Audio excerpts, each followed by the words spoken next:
Online classes start हैं। सभी online classes में उपस्थित रहें और क्लास करें। इसमें आज मैं डॉक्टर भगवान Adinath college of education BPEd विभाग अध्यक्ष, आज हम लोग योग के बारे में, योग में क्रिया योग के बारे में हम लोग पढ़ेंगे। एक्चुअल क्रिया योग किसी भी क्रिया को व्यवस्थित सुचारू चलाने की एक प्रक्रिया है, जिसमें नेति, धोती, बस्त्री, त्राटक, कपालभाति और नेति, ये सारी चीज़ें, लगभग 6 प्रकार की चीज़ें इसमें क्रिया योग में आती हैं। आप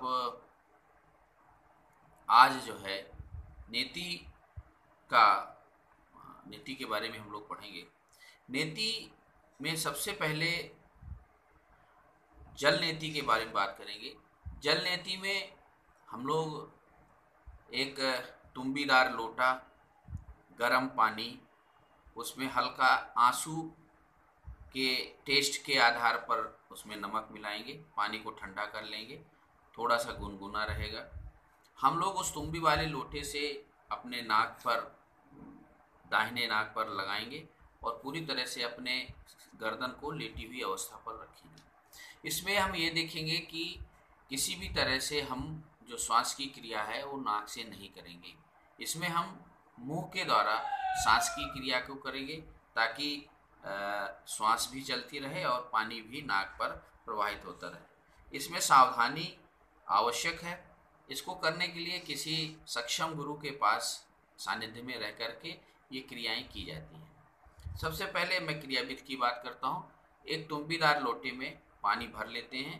पानी भरने के बाद उसको नाक पर किसी भी तरह, दाहिने या बाएं किसी भी नाक पर लगा करके पूरी अपनी गर्दन को क्षैतिज अवस्था पर, यानी कि लगभग जमीन के बराबर रखते हैं। इसमें रखने से पानी दूसरी नाक से होता हुआ गिरने लगता है और यह प्रक्रिया पूरी तरह से क्या होती है, एक फ्लो पे गिरना चाहिए। नाक से पानी कैसे गिरना चाहिए, एक फ्लो पर गिरना चाहिए। जब पानी नाक से गिर रहा होता है तब हमारी जो श्वास की प्रक्रिया होगी वो मुंह से होगी। जो रेचक और करेंगे या पूरक करेंगे वो उसकी प्रक्रिया मुंह से होगी, खुले मुंह से होगी। ठीक है। इसमें हम जल नेति, दूध नेति, घी नेति और तरह की नेति की प्रक्रियाएं हैं। आज हम लोग केवल जल नेति के बारे में बात कर रहे हैं। इस नेति में कम से कम किसी से बात करना चाहिए। जो नासिका छिद्र होती है उसमें कोई भी अवरोध होता है वो ठीक होता है, बुद्धि का विकास होता है, आंखों की ज्योत बढ़ती है और नासिका, गला और नाक ठीक होते हैं। अनिद्रा ठीक होती है। मस्तिष्क का रोग है अगर आपको तो ठीक होता है। और सिर दर्द, जुकाम, खांसी, इस तरह की जो भी बीमारियां होती हैं वो नेति की क्रिया करने से ठीक होती है। इसी तरह इसी में एक नेति और होती है जिसे हम लोग सूत नेति कहते हैं। इसके बारे में हम लोग आगे की क्लास पर पढ़ेंगे। धन्यवाद।